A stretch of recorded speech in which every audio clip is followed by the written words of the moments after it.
What's going on, fine citizens? Well, the time has come. The madness has begun. One of the great times of the year, kicking off this week for the next several as we get ready to crown the 2013 National Basketball Champion.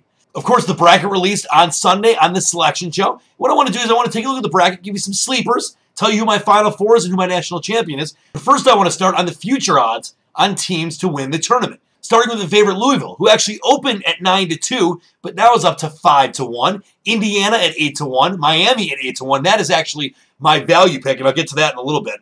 Duke 10-1. Florida 10-1. Michigan 20-1. St. Louis, you want to go with the dog, 30-1. They've got a great team. A 4 seed has a good bracket.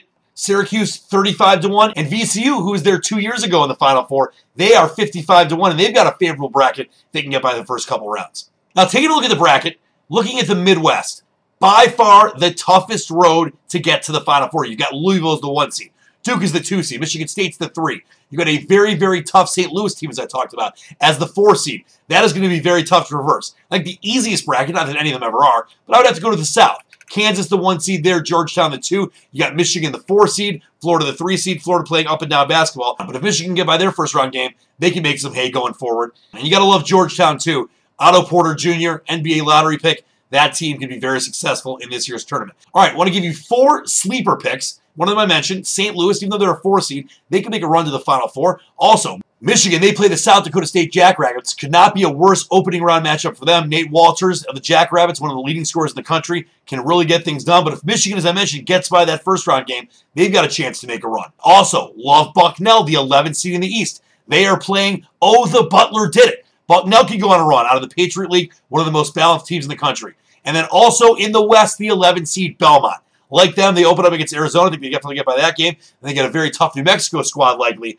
Mexico's a team that can go to the Final Four as well as a 3 seed. But those are my sleepers for you. Now here, now the DTM, Lockdown Final Four. Gotta believe in this. Always had good runs in the tournament. This year will be no different. In the Midwest, I like the Louisville Cardinals to get to Atlanta. In the South, I like the Michigan Wolverines to get to Atlanta. I like 2 seed Miami of Florida with Kenny Kaji, Shane Larkin coming out of the East. And in the West, I like those aforementioned New Mexico Lobos. They are playing the kind of basketball that you need to go on a run in this tournament. Now, as I mentioned, I like Louisville to win their semifinal game. I like Miami of Florida to win theirs. And your national champion is going to be the Louisville Cardinals. Rick Pitino, one of the best coaches in the history of college basketball. He's had great teams the last 2 years. They didn't get it done last year. This year they will. They've won 11 in a row coming to the tournament, and they're playing some phenomenal basketball. So enjoy the madness. It's going to be a great 3 weeks. And until next time, believe in the dream.